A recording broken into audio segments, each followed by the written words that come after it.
Olá, pessoal. Sou Jorge Avancini, executivo de marketing esportivo, palestrante e consultor de empresas.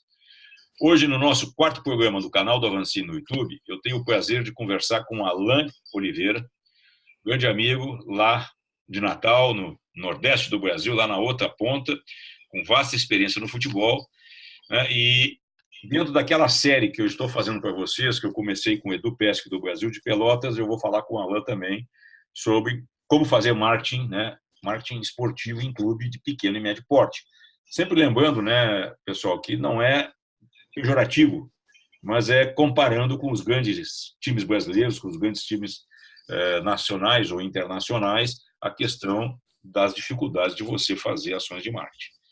O Alain tem 39 anos, ele é graduado em administração, pós-graduado em marketing esportivo, tem também muita experiência em gestão de arenas multiuso, atua na área de comunicação há mais de 22 anos, né, tanto na iniciativa privada quanto para o segmento esportivo e também na área de marketing eleitoral. Nos últimos 16 anos, ele atua como diretor da agência Fácil Comunicação, com base em Natal, no Rio Grande do Norte, e também como diretor da Sport 10, Esportivo Sport 10, né, que é uma agência focada para o marketing esportivo. Como experiência profissional, o Alain tem aqui um currículo super enriquecedor, né? Ele foi executivo de marketing do ABC, lá de Natal, trabalhou como diretor de marketing da Federação Norte Rio Grandense de Futebol, foi executivo do Náutico também, né, de marketing do Náutico de Recife, o Náutico, tradicional clube do Recife, foi executivo de marketing da Sociedade Esportiva Gama, lá do Distrito Federal.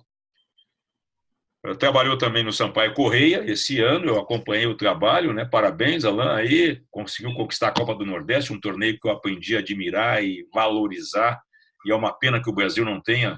As minhas 3 temporadas no Bahia, eu não tinha ideia da dimensão, e parabenizar vocês pela conquista, e vamos falar sobre isso também, né? E também trabalhou na Federação Sergipana, Paraibana, Maranhense, atua com foco em gestão de marketing e desenvolvimento de projetos na área de sócio-torcedor, captação de patrocínio, time mania, marca própria e captação de patrocínios e publicidade para as equipes que ele apoia, para os clubes que ele apoia. E ele tem novidade também que ele vai trazer para a gente aí, né, que ele está lançando essa semana no mercado brasileiro, provavelmente, claro, mais focado. Alain, até cansei aqui, né, desse vasto currículo, né, e eu queria que, então, tu, começando aí um pouquinho, me fala um pouco da tua experiência. E a nossa ideia, Alain, é transmitir para os nossos seguidores nas redes sociais, né, afinal, dá para fazer marketing em clube pequeno e de médio porte? Por que eu quero te perguntar e por que eu estou fazendo essa série de 3 programas, né? Porque todas as vezes nas minhas palestras, quando eu trazia os cases do Inter ou os cases do Bahia ou de outro clube deste porte, eu ouvia, às vezes, a plateia um pouco chateada, um pouco irritada. Aí é barbada, fazer marketing com a verba do Internacional, do Flamengo, do Corinthians, do Bahia é barbada. Quero ver tu fazer marketing aqui na minha cidade, né? Então, bem-vindo ao programa. Vamos lá, vamos falar aí como é que é essa vivência toda aí, meu amigo. Primeiro eu queria agradecer o seu convite aí, assim, a todo o seu público aí, né? Você é um grande amigo, grande parceiro, grande mestre na área de marketing esportivo no nosso país, né?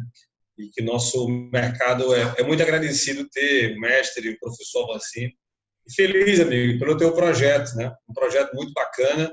Agora, nesse novo momento da comunicação digital, né? Do marketing digital aí, eu acho que a gente vai aprender muito. É muito conteúdo valioso. Estamos tentando, né, Alain? Não é fácil, nós temos que se reinventar, né? Na realidade, já está dando show aí. É um novo caminho, mas vamos deixar claro, eu não quero deixar o futebol, né? Senão o pessoal pode achar que eu vou deixar, não. Continuo aí no mercado, buscando atuar em algum clube, mas acho que esse ano, por todas essas coisas, né? Copa do Mundo, eleição no país, muitos clubes entrando em eleição, vai ser um ano que, para nós, executivos do marketing esportivo, ele vai ser um pouco mais difícil de colocação, né? Mas vamos lá, fala da tua experiência, que veio aqui para conversar, é tudo que veio ficar te atrapalhando aqui, né? Olha, queria reforçar e agradecer o convite. Eu acho que esse tema é bem interessante, assim, você falar um pouquinho, por exemplo, como é que se faz marketing esportivo em clubes pequeno e médio porte, né? Inclusive, a gente se conheceu muito mais em 2010, né? Foi uma palestra em Natal, E aí a Exatamente. gente Você me avisou uma ida minha ali a Natal, né? naquela tua experiência, por exemplo, do centenário, né, dos 100 anos do Inter, Exatamente. trazendo o teu case, por exemplo, de 100 mil sócios, né, do Internacional, e que foi um grande marco para vários clubes no Brasil. E aqui no Nordeste, por exemplo, onde a gente atua mais, a gente via aquilo como um grande case e entender, né, fazer benchmark. Porque como é que a gente pega aquele exemplo do Inter, por exemplo, e começa a tentar trazer para a realidade, por exemplo, aqui no Rio Grande do Norte, no Ceará. Naquela Uhum. época, no Ceará, por exemplo, você tinha o Ceará com mais de 20 mil sócios, né? Porque foi um grande exemplo que a gente teve no Nordeste também naquela época. E o ABC, por exemplo, em 2010, assim, baseado naquelas suas aulas do bate-papo, e até atento um pouco no que foi o benchmark, o que é que você fez no Inter. A gente, na época no ABC, por exemplo, a gente tinha 900 associados, um clube médio, né, futebol brasileiro, e que passamos de 900 sócios para 10 mil associados em 6 meses de trabalho. Em Então, aquilo. 180 dias, tu conseguiu crescer de 900 para 10 mil. Agora vamos lá, né? Agora eu vou contar aqui o segredo disso. Muito planejamento, né? A torcida irritada porque o programa de sócio novo não era lançado, ela querendo a todo momento novidade, a gente planejou, buscou bons fornecedores, fez o planejamento, a bola entrou, né? Também a ABC Isso, eu ia te passou por... perguntar, como é que foi nesse período o resultado de campo? Ele Foi ajudou? muito bom. Eu acho que tem uma ligação direta, né? Se o campo Total. não ajudar, não vai embora, né? Não decola nenhum. Não, total. Naquela época, o ABC foi campeão do Rio Grande do Norte, né? Foi campeão estadual, campeão potiguar. Ele passou por um projeto de série C para ir para uma série B do brasileiro. E ele não só conseguiu o resultado de ir para a série B, o acesso, como também ele foi campeão brasileiro naquele momento. Então, uma outra competição que participou foi a Copa do Nordeste. Que é Ele muito foi forte, né? Uma competição maravilhosa aí no primeiro semestre. vice-campeão do Nordeste naquela época, acho que o campeão foi o Vitória. Tá? Então, o que acontece? Foi um ano que praticamente se ganhou tudo. Deu tudo certo. Deu tudo certo. E aí, naquela época, tudo que era feito com ação de marca, de ativação, licenciamento de produto, uniformes novos, terceiro uniforme, quarto uniforme, amigo que se imaginava, a torcida comprava. Legal, mas aí eu te pergunto o seguinte, o ABC é um clube que tem tradição, tem história, né, mas que passa, como todo clube brasileiro, por altos e baixos. Né? Como é que tu foi buscar recurso? Né? Como é que você viabilizou que, provavelmente, quando tu chegasse lá com esse desafio, né, e com 900 sócios, eu imagino que tu não tinha patrocinador na camisa, não tinha fornecedor de uniforme, e provavelmente o dirigente que te contratou, os dirigentes, é aquela coisa esperando que você abrisse eu chamo, né, pega a cartola e vai começar a tirar as mágicas, né? Eu tenho aqui patrocinador, tem. E é isso que as pessoas que me seguem, ou quem vai nas palestras, e tu também hoje, eu sei que tu está dando palestra, devem perguntar para você, bom, qual é o milagre, cara? O que tu faz? Dá para fazer ou não dá? Né? Porque o pessoal acaba tendo sempre como referência os grandes clubes, né? Flamengo, Corinthians, Palmeiras, Inter, Grêmio. E claro que são verbas mais vultuosas, mas também o grau de dificuldade é muito maior. Então, como é que tu quebrou isso e como é que foi essa história aí? Vamos lá. Naquela época, a diretoria do ABC, ele fazia parte de um grupo farmacêutico muito forte aqui no Rio Grande do Norte. E graças a esse relacionamento, a gente conseguiu, por exemplo, o patrocinador master do clube, que era a rede MS, né? E ela chegou e foi decisivo naquele momento. Que e outros patrocinadores... É um laboratório, é um fabricante de produtos genéricos. Ele fica em Hortolândia, em São Paulo. E aí, os maiores do Brasil.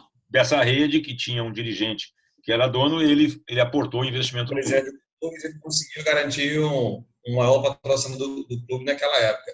Mas, com a situação acontecendo, aí chegaram outros patrocinadores. Né? Você com resultado, chegou a Trax em Fortaleza, que começava a investir no futebol, entendeu? E a gente conseguiu trazer para Natal e para o ABC.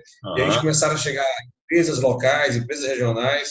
A Ótica Diniz, que é uma grande rede muito forte aqui no Nordeste, também foi parceiro naquele momento e também atuou em alguns jogos pontuais, porque também teve Copa do Brasil naquele momento. Então, amigo, o que aconteceu? Planejamento, sócio totalmente ativo, Tá? Nossa base de inadimplência naquela época era de 10% aí, ou seja, Isso aí muito é baixo. excelente, cara. Isso aí é excelente. Foi um ano realmente bem atípico, porque você virou a página para 2011, por exemplo, aquela inadimplência de 10% já aumentou para 25%, para 30%. Você participou de uma Série B, uma competição mais longa, e o resultado acabou não sendo da forma esperada, ele não foi rebaixado. Ele permanece na competição, mas o que eram 10 mil sócios já cai para 5 mil, 6 mil sócios. E o que E tu aí vem atribui? aquele desafio menor. Né? Tu atribuiu isso à questão do resultado de campo, que no ano seguinte já não foi tão bom quanto no ano que vocês começaram, ou você atribui isso a uma falta de continuidade na política? Porque isso eu queria te perguntar, né? Desde esse momento que eu acompanhei, que eu acho que foi logo depois que eu tive aí contigo fazendo aí uns trabalhos, uns workshops, o ABC deu uma caída, cara, né? E é porque o quê? Mudou a diretoria e aí muda tudo, que é o que acontece nos clubes. E tu tem a experiência de ter vivido outros clubes. Então, o que tu acha que é o ponto vulnerável desses processos? É a falta de dinheiro? Ou o dinheiro desde que tu te organiza, tu planeja, tu arranja? Ou é a continuidade? Como é que é aí a parada aí? A diretoria do ABC ela permanece do ano seguinte para o outro. Mas a questão do futebol, por não ter acontecido da forma como se esperava, o torcedor acabou não correspondendo. Mas tem outra situação decisiva aí, Avancini, que é o seguinte: você sabe muito bem, que nem sempre o departamento de marketing ele é valorizado e nunca vai chegar jamais, pelo menos na visão do mercado brasileiro, a ser pelo menos o camisa 2 aí, o lateral direito de um clube de futebol. Ou seja, a prioridade de boa parte dos clubes no Brasil, do Nordeste, com certeza, é o departamento de futebol. Então, valorizar um profissional de marketing, departamento de marketing, então isso está longe de acontecer, mas só de estar sendo lembrado em algum momento, você ter um orçamento para atuar nessa área, isso já é um grande vantagem você atuar em departamento de marketing hoje, principalmente em clubes do Nordeste, que são imediatistas, essa que é a verdade, e quando o resultado não reflete em campo, aí um dos primeiros cortes que se pode ter em qualquer planejamento de clube é olhar para a comunicação e marketing, pelo menos boa parte da visão ainda, infelizmente, né, de alguns gestores esportivos. Então, são raros os presidentes de clube, diretores, que têm um departamento de marketing tão importante quanto numa decisão, por exemplo, de você ter um jogador vendedor de camisa, o seu ídolo, para você ter um bom departamento de marketing, para você potencializar as suas receitas e mostrar que é viável, sim, ter um departamento de marketing forte, fortalecido. E me parece que tu teve essa experiência infeliz, que é verdade, que tu está dizendo, mas de novo acontece no Sampaio Correia, né? Que tu vai lá para o início do ano, vai tentar organizar, já que o clube participava da Copa do Nordeste, começou aí bem, chegou à final, foi campeão, né? E eu acompanhei todas as ações ali, você trabalhou com o mix completo, né? Não tem nada para reclamar, deve ter tido limitações de verba, mas também depois que terminou isso, agora o clube aí amarga um provável rebaixamento para a Série C, e todo o trabalho foi jogado por água abaixo. Também aconteceu no Sampaio, mais recentemente, a mesma situação que lá no ABC em 2010, 2011, né? 2011, ficou grande Sampaio. A gente, no Sampaio, foi a mesma situação. O Sampaio passou por um momento muito bom, né, na Copa do Nordeste, conquistou o seu maior título de toda a sua história, né? Ter sido campeão do Nordeste, já foi campeão da Copa Norte já, mas o Estado do Maranhão, ele tem a certeza, a torcida do Sampaio, o torcedor boliviano, que ele conseguiu o maior título de sua história. E logo após conquistar o título do Sampaio, na Série B, o resultado, né, não vem sendo muito bom, né? Então, esse resultado negativo acabou tendo uma reestruturação no departamento de futebol, desde a comissão técnica a outras funções do clube, e naquele momento a gente achou oportuno conversar com o presidente Sérgio Frota, onde eu não tenho que reclamar do Sérgio de forma nenhuma, mas a gente achou melhor a gente paralisar o trabalho, porque várias ações que a gente gostaria realmente que acontecesse, naquele momento não era mais possível. Então a gente deixou o clube... O que não era possível, Alan? Por falta de verba, por um desânimo do torcedor? Prioridade do orçamento, Avancini, em relação à questão do orçamento. Né? Então, na hora que você tem uma verba, aquela velha história, eu vou ter que investir aqui no departamento de marketing, no departamento de futebol. Cobertor curto, né? É o velho cruzamento, que é sempre feito. Mas, assim, de boa, foi uma experiência muito boa.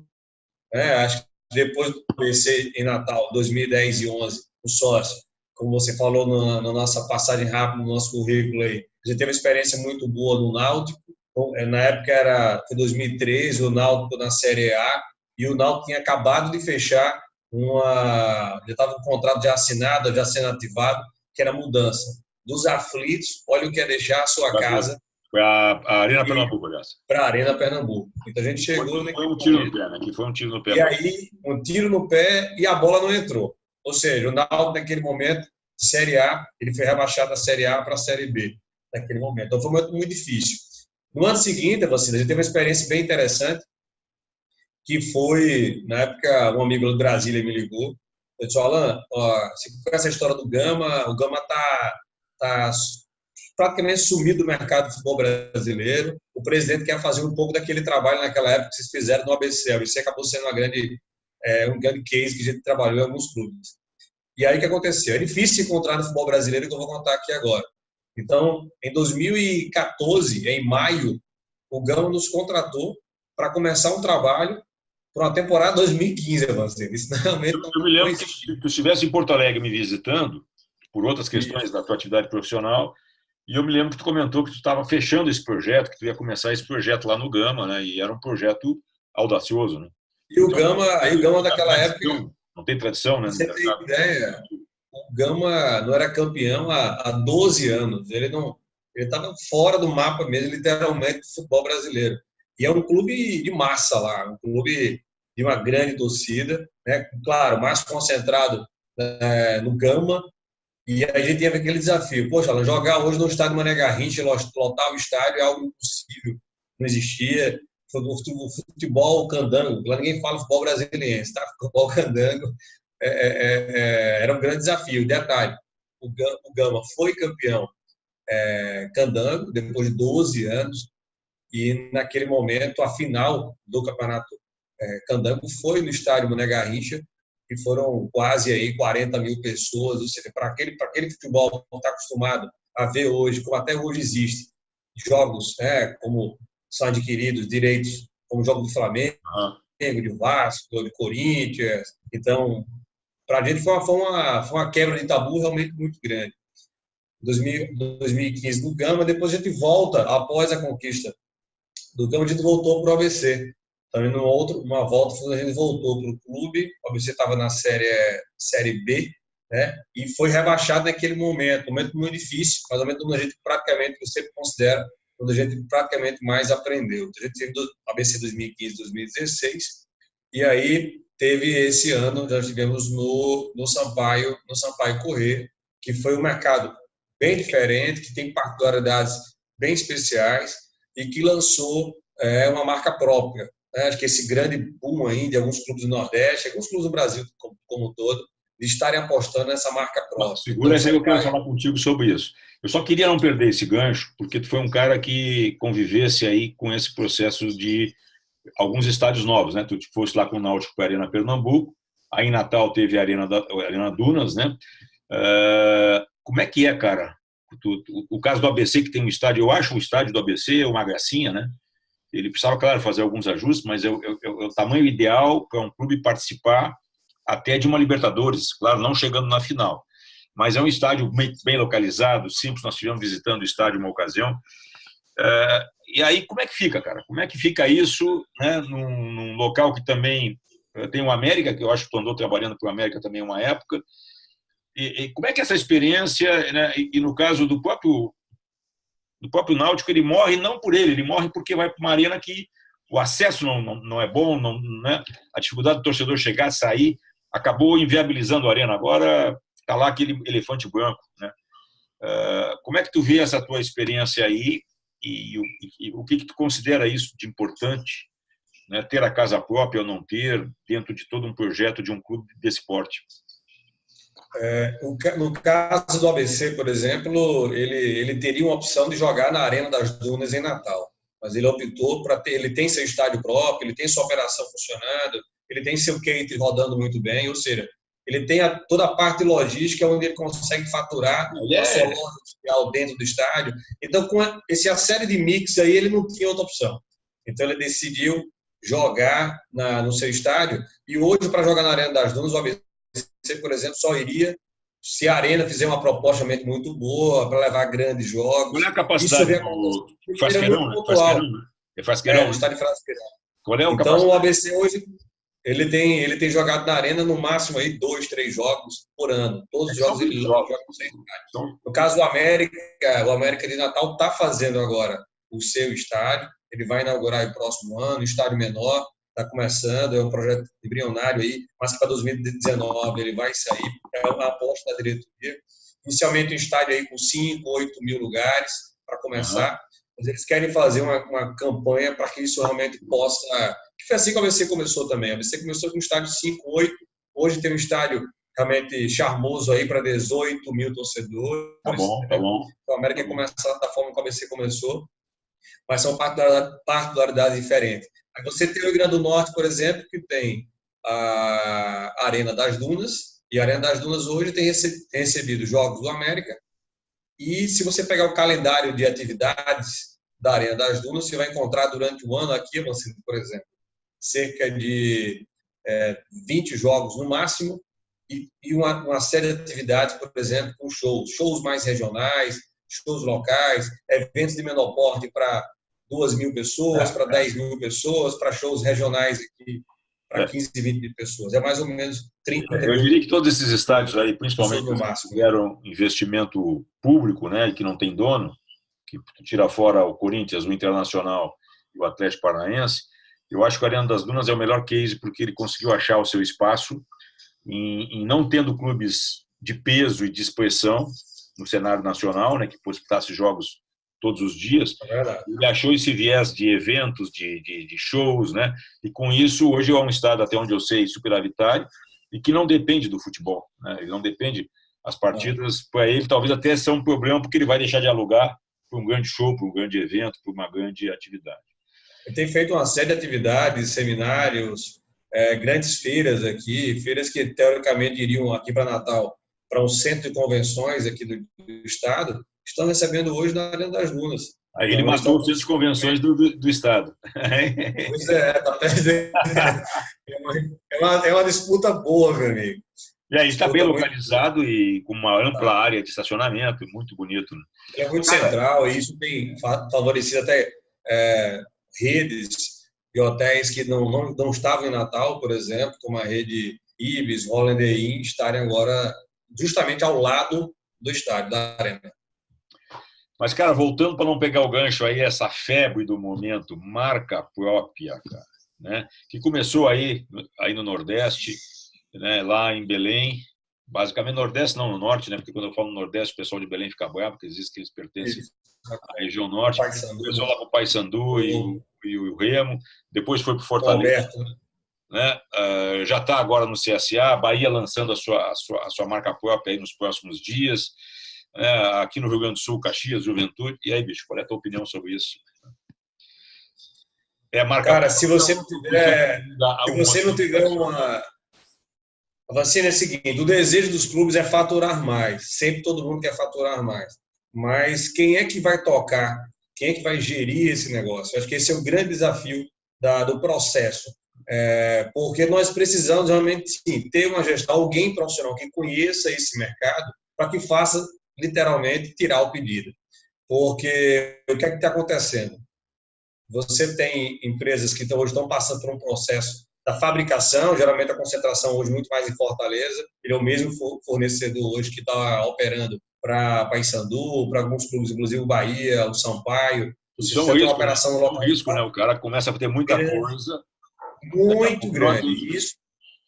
Isso é muito grande, inclusive algumas empresas já estão, os clubes já abriram o olho, alguns que começaram já estão arrependidos, essa que é a verdade, mas assim, para os clubes de menor e pequeno porte, pode ser sim uma alternativa. A gente tem um grande exemplo, que é o exemplo do Paysandu, que o Alberto, como presidente do Paysandu, fez com a Lobo, que é um grande exemplo, mas eles tiveram muito sucesso, estão sabendo fazer isso até hoje. Tem o mercado consumidor, como o mercado do Pará, que é muito bom, que compra muita camisa, os caras são apaixonados e compram uma variedade de mix de produtos, e isso nem todos os estados rodou isso muito bem.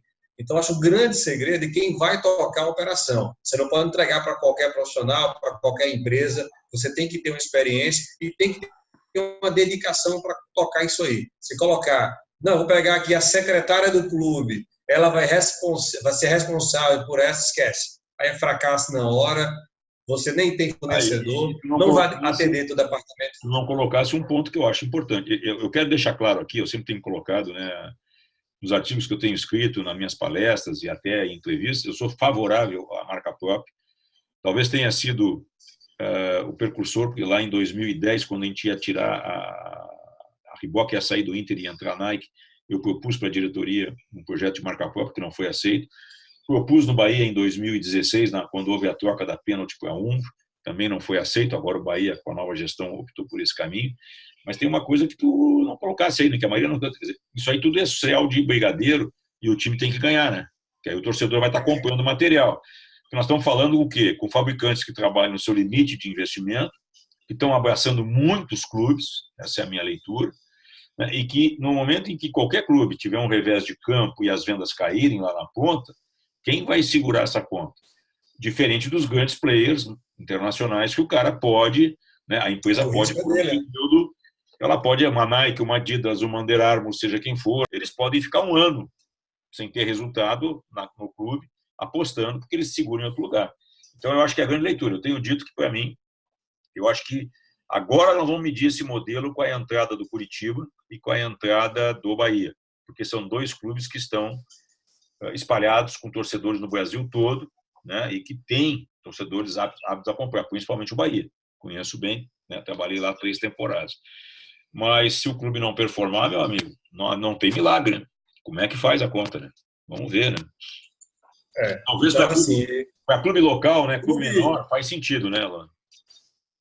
Faz. É o seguinte, eu acho arriscado você depender apenas de um fornecedor, como hoje o mercado brasileiro está dependendo.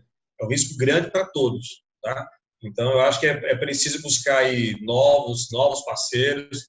Eu já tenho informação que outros têm começado a investir nessa área, porque é um grande filão do mercado brasileiro a partir de agora. Isso aí realmente vai crescer muito. Uhum. Pois é, e ainda, cara, na tua vivência aí, tu trabalhou em federações também, como é que é, bicho, trabalhar com federação, né, num mercado que a gente vê que pelo menos os órgãos responsáveis para cuidar do nosso futebol, né, as federações regionais, CBF, Comebol, vamos falar do sul-americano, eu entendo que não dão, é o caso da CBF, ela está preocupada com a seleção brasileira, não está preocupada com os clubes, da quais são seus filiados. Como é que tu reverte isso, cara? E o que impacta isso, né? Quando nós estamos falando de um clube lá no norte do Brasil, no nordeste do Brasil, não estou falando dos grandes, porque os grandes é claro que as entidades vão olhar um pouquinho com mais cuidado. Né? O quanto isso impacta também para ti aí, como gestor de marketing esportivo, essa tua experiência, né, nesses clubes aí? As federações aqui no Nordeste é um grande negócio nosso aqui na agência, na 10 Esportes. A 10 Esportes hoje, depois que a gente interrompe nosso contrato de 2011, a Federação do Rio Grande do Norte, ela de imediato nos contratou e é nosso cliente até hoje. Nós já temos uma relação com eles aí de 6 anos. E esse trabalho com o Campeonato Potiguar, com a Federação Norte Rio Grandense, ela abriu outras portas, porque na hora que deu certo na federação da FNF, Rio Grande do Norte, ela chamou atenção em Alagoas, em Sergipe, vamos fazer um trabalho, na Paraíba, no Maranhão recentemente. Então, esse trabalho de federações, mas o que as federações querem é muito prático, eles querem patrocínio, né? Eles querem receita. Então, é diferente um pouco da política dos clubes. No caso da Federação do Rio Grande do Norte, por exemplo, eles não tinham um projeto para apresentar para um parceiro, para um patrocinador. E o que a gente vem buscando no mercado nacional, e a gente tem alguns parceiros no mercado Rio, São Paulo, principalmente, é que algumas marcas nacionais querem comunicar com seus clientes regionais, que têm atuação, e no atacado só você acaba fechando com uma marca em 3, 4 federações, por exemplo. Então, nessa época agora o mercado está bem aquecido, que é quando todo mundo quer buscar as propostas dos campeonatos estaduais que começam em janeiro. Uhum. E principalmente com esse novo momento que o Nordeste passa, com essa interrogação muito grande, que é a Copa do Nordeste 2019. né? Como é que ela vai chegar, como é que ela vai se configurar, com as mudanças que aconteceram com o esporte bateria interativo. Então, o mercado do Nordeste, ele passa por um momento de ver como é que as coisas vão acontecer. Uma coisa é você ter a garantia, né, dos direitos financeiros que os clubes vão ter. Mas como é que a competição, a Copa do Nordeste, que você viveu, né, foi campeão ano passado pelo Bahia, sabe bem a importância desse brilho que é essa competição. Então, nós do mercado do Nordeste, a gente vive num momento também de oportunidade, a gente tem que reconhecer isso. Agora, uma interrogação muito grande do que é esse mercado. Então, os campeonatos estaduais, eles voltam a estar valorizados, porque muitas marcas, como é que vai ser a Copa do Nordeste no próximo ano? Então, elas podem encontrar nos campeonatos estaduais uma grande alternativa para investir as suas marcas no próximo ano. Legal. Novidade, o que tem de novidade aí, Alan? Vancini, uma das novidades que a gente... agora aí, o que está inventando? O que é que a gente está aprontando, né? A gente começou a fazer um estudo, acho que no mercado mundial, né, alguns clubes, e o Nordeste também teve uma experiência bacana. A gente tem que parabenizar, por exemplo, o Náutico, que é uma novidade de financiamento coletivo crowdfunding. Ou seja, a gente está aí nessa famosa vaquinha, né, popularmente conhecida de vaquinha por boa parte de alguns torcedores, que o Náutico fez um projeto recentemente, fez esse ano, nesse primeiro semestre, e eles lançaram um projeto de uma relação direta de troca, tá, de crowdfunding mais tradicional, bem feito. E eles já arrecadaram assim, mais de R$500 mil nesse projeto, na hora que ele convoca a torcida do Náutico para garantir uma receita para que o torcedor do Náutico possa ver de novo o estádio dos aflitos, onde sempre foi a sua casa. Mas tu tem uma contrapartida. Primeiro que é o seguinte, o crowdfunding, né, que já é um produto que ele não é novo, ele já está no mercado aí há uns, vamos chamar o quê, 10 anos, lá fora, principalmente. No Brasil, né, ele chegou aqui no Brasil lá no final de 2010, 2011, mas sempre ficou aquela coisa de um troço meio escuro. Como é que está isso hoje? Legalmente o governo reconhece? É possível fazer isso? Se um clube quiser fazer, ele tem amparo legal ou passa por aquela coisa de picaretagem? Não, ele tem, o governo ele reconhece de maneira transparente, há uma relação de troca, você pode colocar, inclusive, e na nossa plataforma, eu vou falar sobre isso, a gente vai colocar a relação dos parceiros, dos doadores, né, dos beneficiários daquela operação. Então, por exemplo, o caso do Náutico, ele fazia uma operação de mais ou menos, você colocar um valor X, o menor, e você receber um certificado, por exemplo, você participou daquele momento histórico do clube. Se você pagar, por exemplo, R$100, você vai ganhar uma camisa. Se você pagar R$200, você vai ganhar o menor plano de sócio do clube. Ou seja, você consegue uma relação de troca, pagando um valor maior, vai dar teu nome no painel da entrada do novo estádio dos aflitos. Você vai criar uma série de propriedades, de experiências únicas. Se você pagar aquele valor X, você vai participar daquele momento exclusivo só com jogadores, com ex-atletas. Ou seja, ele é uma modalidade que você começa a criar experiências, produtos e serviços dentro dessa plataforma. Então, o Náutico fez isso, o Santa Cruz está fazendo agora para fazer o seu CT, o seu treinamento.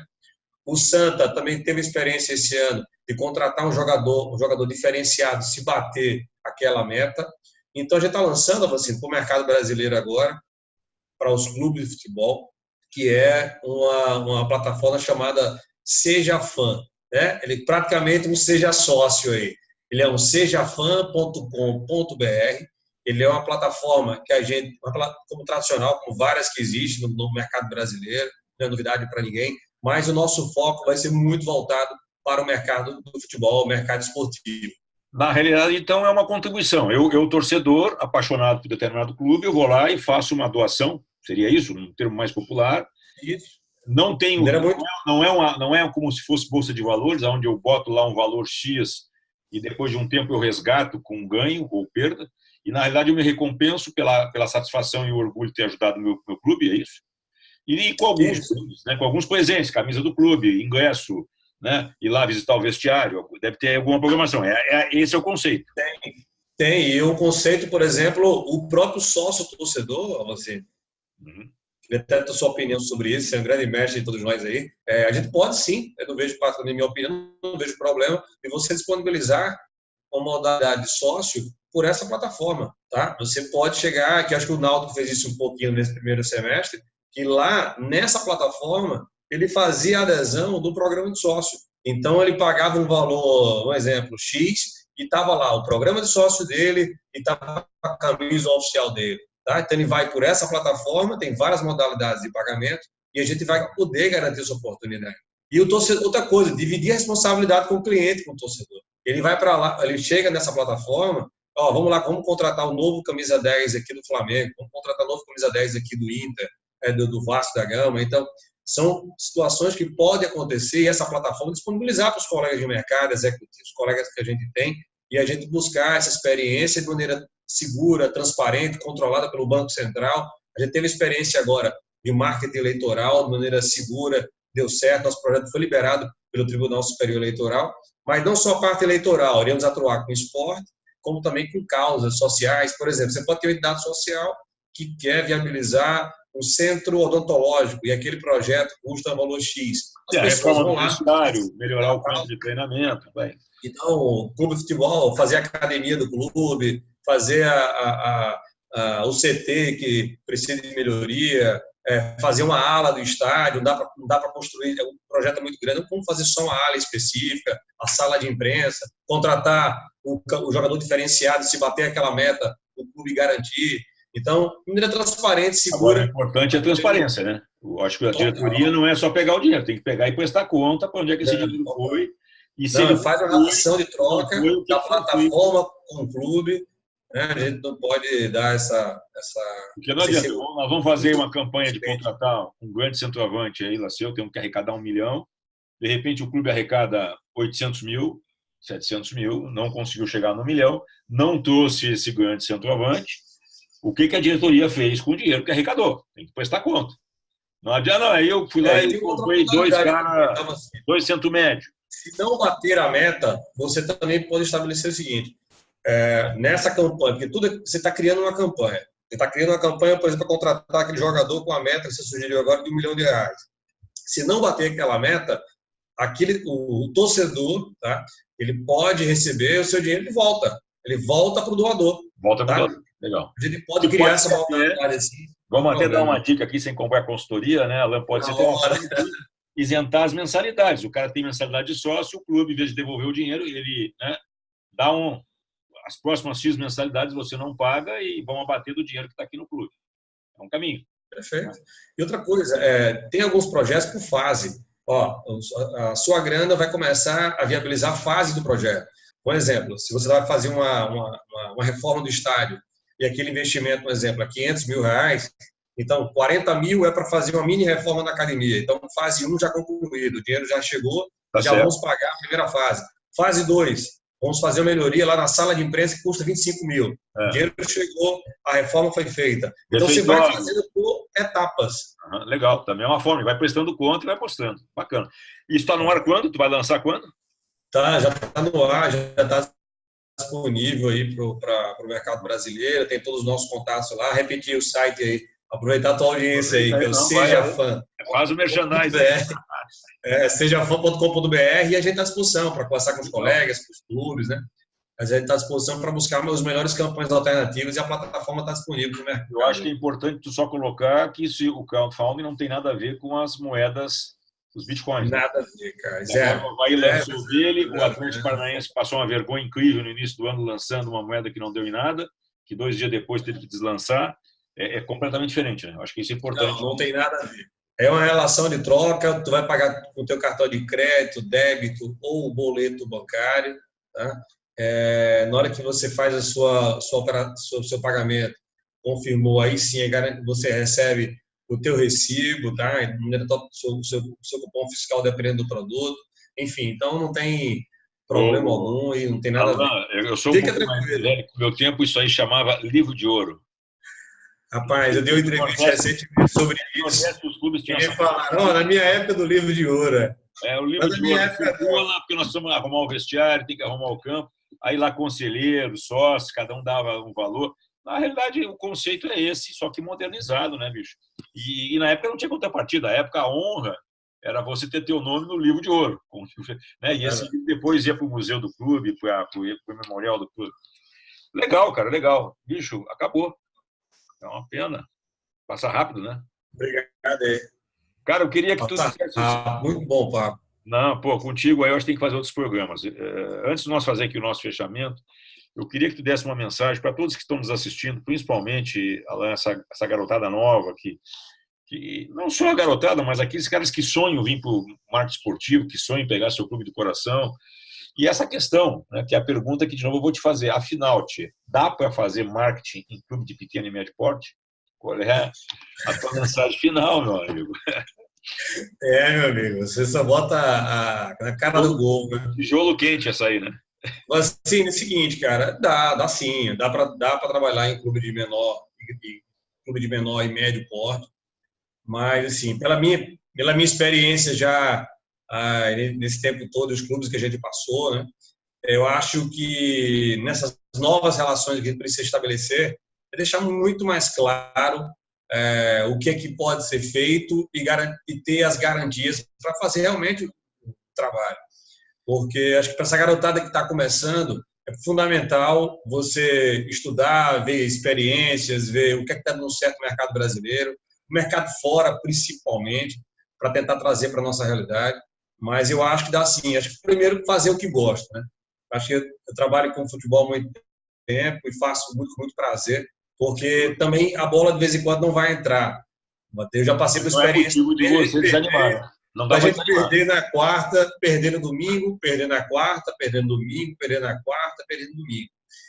Mas nessas horas que a gente perde, também a gente não pode deixar de fazer o nosso trabalho e mostrar que o marketing pode ser útil e é muito útil aos clubes, né? As imagens, a imagem deles, como é que você pode gerenciar uma crise e ter uma equipe com você que vista a tua camisa, que seja comprometida. Legal. E que conheça cada vez mais. Eu acho que você tem uma equipe de colaboradores que funciona muito bem no ambiente interno, pode ter certeza que as ideias vão surgir e vão ajudar muito no teu trabalho no dia a dia. Valeu. Eu que agradeço pelo convite aí. É um prazer bater um papo com você. A você a possibilidade aí de trocar essa experiência aí, né, de trazer todo o teu conhecimento enriquecedor, né? Esperando um novo convite para voltar a Natal, a gente fazer um novo workshop aí, quem sabe. E mais uma vez, Alan, muito obrigado. E você aí, meu amigo, se gostou, compartilhe nas suas redes, nos siga aqui nas redes sociais do canal do Avancini e vamos aguardar o próximo programa aí, que sempre trazendo novidade. Eu tenho mais um sobre essa questão de fazer marketing em clube de pequeno e médio porte, que é o Emerson Ferretti, goleiro que foi do Grêmio, do Juventude, campeão brasileiro pelo Juventude, ficou muito tempo no Bahia e no Vitória, e durante os últimos 4 anos da vida profissional do Emerson, ele tentou lá reerguer o Clube Ipiranga, tradicional clube da Bahia, clube de Irmã Dulce, né, e que vai trazer um pouco da sua experiência do outro lado, não de jogador, mas como executivo. Alan, sucesso aí com o novo projeto. Forte abraço, muito obrigado. Até a próxima aí. Tamo junto.